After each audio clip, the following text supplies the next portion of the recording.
بسم اللہ الرحمن الرحیم۔ السلام علیکم۔ عرب میں بت پرستی کا آغاز۔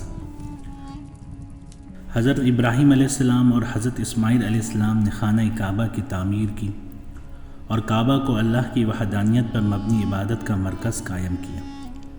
پھر دھیرے دھیرے لوگ وہاں بسنے لگے، نسل در نسل ان کی اولاد توحید پر قائم رہی۔ کعبہ میں بت پرستی کا آغاز نبی کریم صلی اللہ علیہ وآلہ وسلم سے تقریباً 400 سال پہلے ہوا اور اس کی شروعات عمرو بن لؤی نے کیا۔ حجاز میں عمرو بن لؤی نام کا ایک سردار تھا جو وہاں کا حکمراں بھی رہا۔ اپنے دور میں وہ ایک نیک آدمی سمجھا جاتا تھا اور لوگ اس کی باتیں بھی مانتے تھے اور اس کے فیصلے کو خوب قبول بھی کیا کرتے تھے۔ ایک مرتبہ وہ تجارت کے لیے ملک شام گیا تو وہاں کے لوگوں کو بت پرستی کرتے دیکھا اور ان سے بہت متاثر ہوا۔ اس نے سوچا کہ یہ لوگ بھی صحیح ہے، کیونکہ ملک شام پیغمبروں کی سرزمین ہے اور آسمانی کتابوں کی نزول گاہ بھی ہے۔ جب عمرو شام سے واپس آیا تو اپنے ساتھ ایک بت لے آیا جسے ہبل کہا جاتا تھا۔ مکہ لوٹ کر اس نے ہبل کو سب سے پہلی مرتبہ کعبہ کے اندر رکھا۔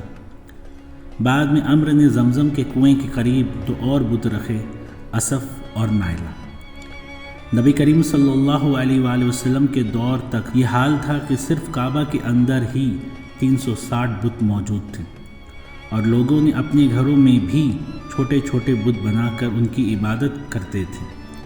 ان چھوٹے بتوں کو دوار کہا جاتا تھا اور دھیرے دھیرے مکہ میں بت پرستی پھر عام ہو گئی۔ مکہ میں پائے جانے والے کچھ خاص بت جیسے نائلہ اور سوا، جسے سوا بھی کہا جاتا ہے، یہ دونوں ایک عورت کی شکل کے بت تھے۔ یغوت ایک شیر کی شکل کا تھا، یعوق ایک گھوڑے کی شکل کا تھا اور نصر ایک گدھ کی شکل کا تھا۔ طائف میں لات کی پوجا ہوتی تھی، جبکہ قریش العزیٰ کے پجاری تھے۔ العزیٰ ایک بہت بڑا عورت نما بت تھا۔ سب سے بڑا جو بت تھا ہبل، وہ لال عقیق سے بنا ہوا تھا۔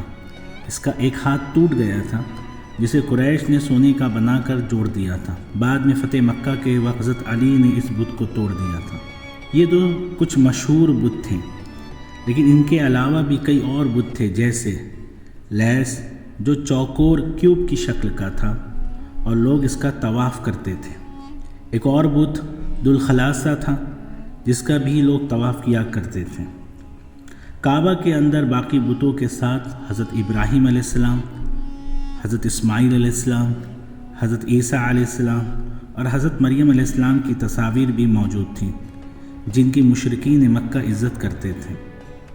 ایک اور شخص جس کا نام صفی یا سوس تھا، کہا جاتا ہے کہ وہ عمرو بن لؤی کا ساتھی اور ماننے والا تھا، اور صفی نے ہی عرب میں بت پرستی کو فروغ دینے میں کردار ادا کیا۔